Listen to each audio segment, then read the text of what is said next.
The world is a small place. Give it a look sometime. Most countries are beautiful, and savvy travelers can always find those hidden cultural gems. But be careful. If you're out in the more sparsely populated regions of almost any country, you may spot a picturesque little village where all the houses appear to be fashioned from a single enormous black stone. If this occurs, don't bother checking your map. It's quite accurate, and you made no wrong turns while following it. Stone villages have been recorded in Morocco, New Zealand, Honduras, Fiji, New Mexico, Mississippi, and the Philippines, to name some. Survivors' accounts don't say what these villages are, where they came from, or even how old they are. The first written mention of stone villages comes from present-day Slovenia, around 1343 AD, when 6 monks were out to map the countryside. Only one returned. They are likely far older than this. No known record of the village's language has been found. Accounts of their culture and religion vary wildly, despite all of them sharing seemingly identical practices. The only consistent, and therefore reliable information across accounts, is what course of action will allow you to leave the village once you've found it. These accounts come from various cases, some of lone travelers, some of lone survivors of groups. The compiled instructions are as follows. If you've seen the village, made out its strange volcanic walls, even from a distance, you've already crossed the threshold. You are now a visitor. Do not try to turn back. Someone watching might consider your aversion rude, and someone is watching. If you do turn around, you will not get far. Instead, approach the village as nonchalantly as you can manage.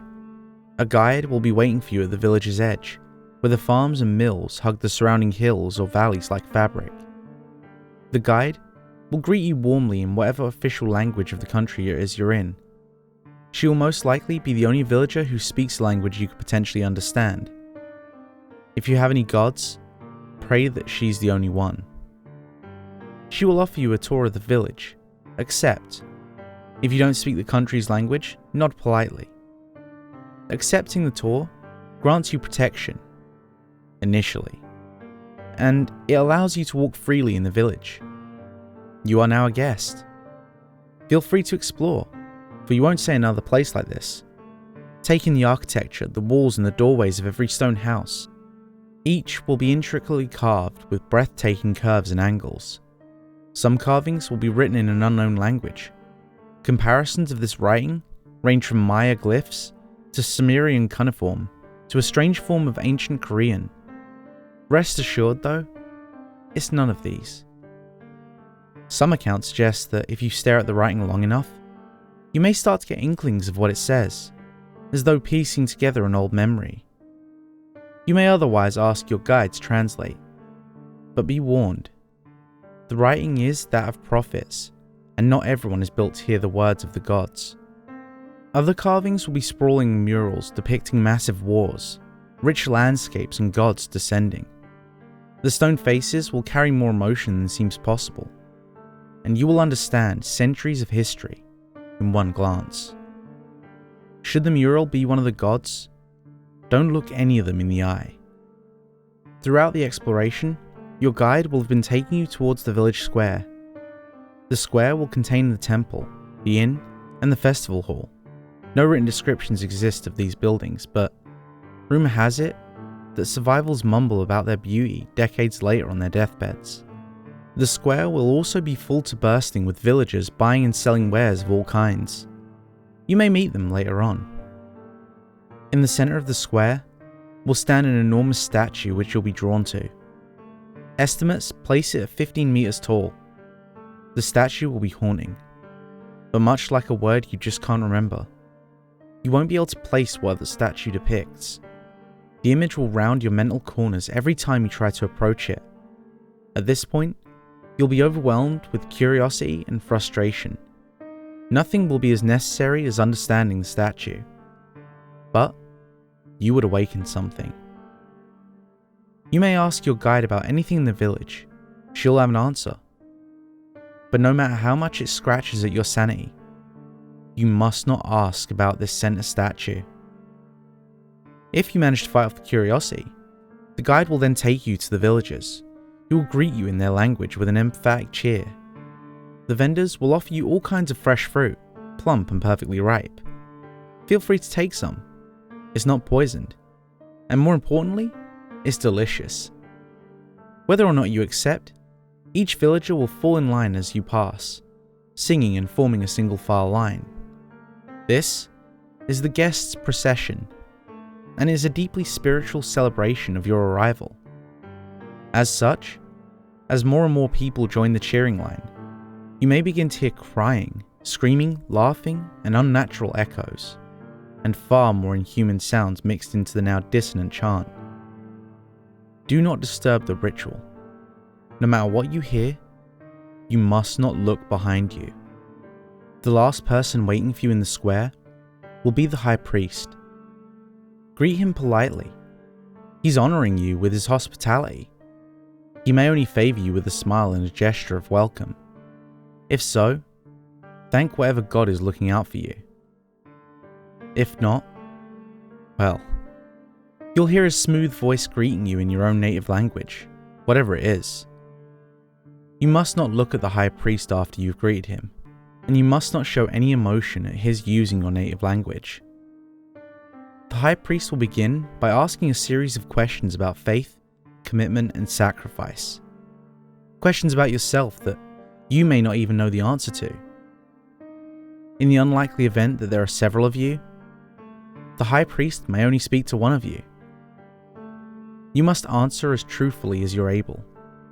If you reply with the slightest hint of dishonesty or doubt, the priest will say in a pleasant, chiding tone, "The gods don't appreciate being lied to." From here, accounts vary as to what happens. Some suggest the heretic is cannibalized on the spot. Others suggest he's dragged into the temple, kicking and screaming. There is no record of the temple interior. If, however, the high priest is satisfied with your answers, he will invite you to stay the night, stating that tonight is the festival of patronage, and the gods themselves will be honoring the village with a visit. You must try to decline this offer. Think of something or someone you truly love. Look at the high priest in the eyes and say firmly, "I'm afraid I have my own purpose to serve." You must be genuine when you say so.